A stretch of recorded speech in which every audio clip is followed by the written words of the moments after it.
Holy smokes everyone, you're not going to believe the simulation that our global elites just ran. In this video, I'm going to go over a new risk, something that I haven't really been talking about and something I haven't really seen many people talk about at all, and probably the last thing you think would be a huge risk for the markets. But if this simulation that they run does come into fruition in 2022, kind of like a simulation that they did in 2019 and then something kind of bad happened in 2020, which can't really get into, this could completely shut down the financial system as we know it. So everyone, what is this simulation? Who was involved and what exactly happened? Let's have a look. Look at this everyone. 10 countries simulate a cyber attack on the global financial system. Now I don't know about you, but me, I've been seeing this more and more in the media. People warning about cybersecurity. And what have we seen in 2021? We've seen many cyber attacks. Back to Squawk, the largest U.S. fuel pipeline is now the victim of a ransomware attack. Hundreds of supermarkets in Sweden are forced to close after a cyber attack that's hit organizations all around the world. A new ransomware attack, this time on the U.S. beef supply. It appears to be part of a strategy to target our daily life. First, the Colonial Pipeline attack raises gas prices for millions of Americans. Now this attack raises food prices across the country. But imagine what would happen if the whole financial system suffered a huge cyber attack. So on December 9th, they led a 10-country simulation of a major cyber attack on the global financial system in an attempt to increase cooperation that could help minimize any potential damage to the financial markets and of course the banks. It's all about saving the banks here everybody, not you and me. Now again, going back to what I was saying earlier, I'm seeing more and more of our leaders kind of hint that this could be something coming. We saw Jerome Powell when he had his 60 Minutes interview earlier this year, and I did a video on it. He says the biggest risk of all is a cyber attack on the financial system.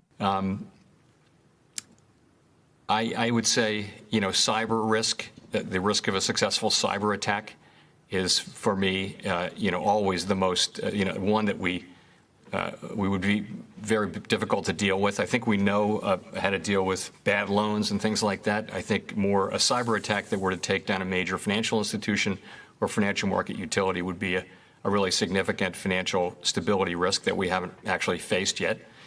So I could go on with a list of horribles, but I think that's a decent picture of where I would start.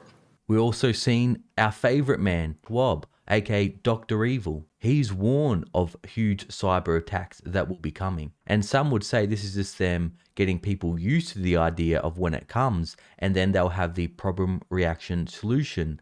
They'll say, look, we've been warning about this cyber attack's going to come. There'll be a huge crazy reaction. It seems like the world's going to end. And of course, then they'll come up with a solution that normally benefits them and benefits global elites. The simulated war game, as Israel's finance ministry called it, and planned over the past year, evolved over 10 days with sensitive data emerging on the dark web. The simulation also used fake news reports that in the scenario caused chaos in global markets and run on the banks. Now, this is something you may think that's unbelievable. But imagine if someone was able to do a cyber attack or an attack on the mainstream media or the mainstream financial news and put out an article, for example, to say that, Bank of America, they've gone down, they've got no money, or they say this financial institution's gone down. They put out a fake news article and this causes panic. People run to the banks. Now, of course, remember, your money's not safe in the bank. When you put your money in the bank, you are making a loan to the bank. You're an unsecured creditor. And really, they may only have 5%, maybe not even that, 1% of cash reserves compared to the digital money that you have in your bank account. The simulation, likely caused by what officials called sophisticated players, featured several types of attacks that impacted global foreign exchange and bond markets, liquidity, integrity of data, and transactions between importers and exporters. Well, everyone, this simulation is getting worse and worse and scarier and scarier.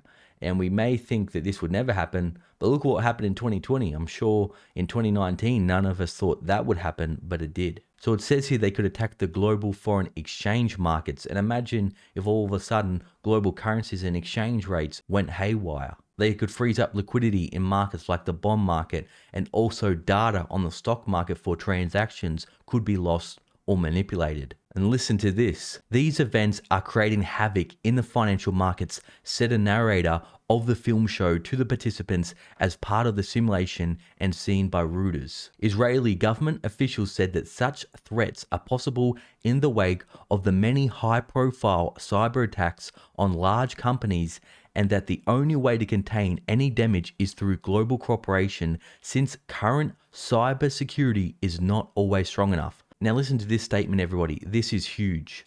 Attackers are 10 steps ahead of the defender, said financial cyber manager at Israel's finance ministry. So they're pretty much just saying it straight that our current cybersecurity is not good enough for the current technology that the attackers have. Because remember, there's a lot more money in these cyber attacks than paying for defense. Companies are all about profit. They'll probably, the last thing they're thinking about is spending millions or billions of dollars on cybersecurity.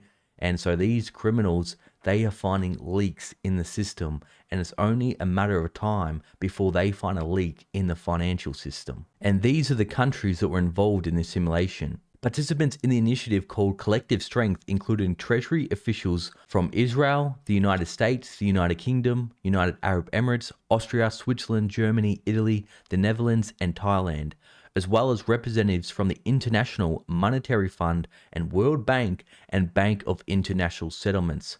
Wow, everyone, this is some very, very powerful people at the table.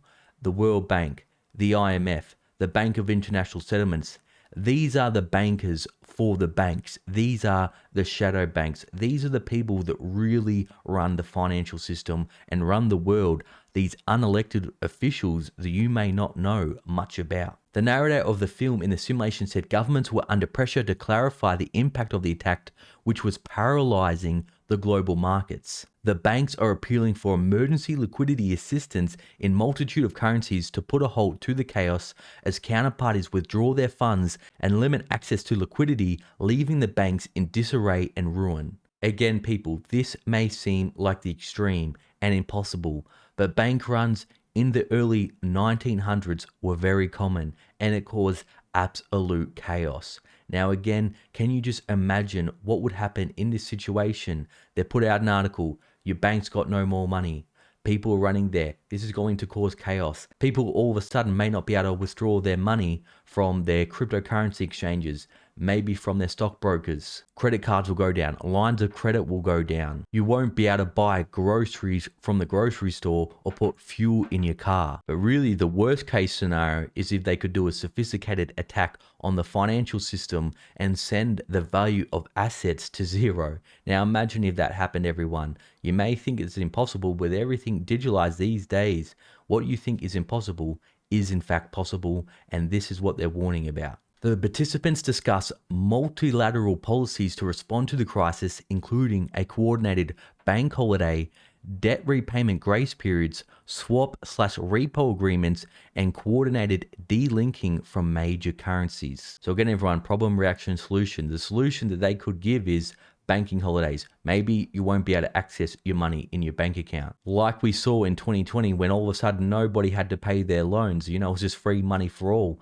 People didn't have to pay their mortgage. We could see more and more of this, and then just really central banks monetizing the debt through the repo markets and swap markets by adding more and more liquidity into the system to give to the banks while they aren't getting money from people repaying their loans. And they also said there'll be coordinated delinking of major currencies. So there could be a huge change in the global financial markets with major currencies. We could see a new world reserve currency. So everyone, what does this mean for you and me in simple terms, and how can we prepare for this Armageddon-like scenario? Well, like you've probably all been warned, and like I've warned about in the past, is your money is not safe in the banks. If you got huge amounts of cash in the banks, you may want to diversify your bank accounts. You may want to have some credit unions. And of course, you always want to have some cold hard cash at all times, because we've seen many times before that these online markets can go down, and those that don't have cold hard cash can't buy anything. But if you do have cold hard cash, you can. You also want to prepare by having supplies like extra food, extra fuel, a backup power source, because again, these could all go down at any time, and maybe some grocery stores or some fuel stores won't accept cash. But if you got food and fuel and power for yourself, you won't have to worry during the chaos. But what you're all probably really wanting to know is, how will this affect the markets? Well, this could cause literally the biggest and fastest crash like we've never seen before. Remember the Black Monday in 1987?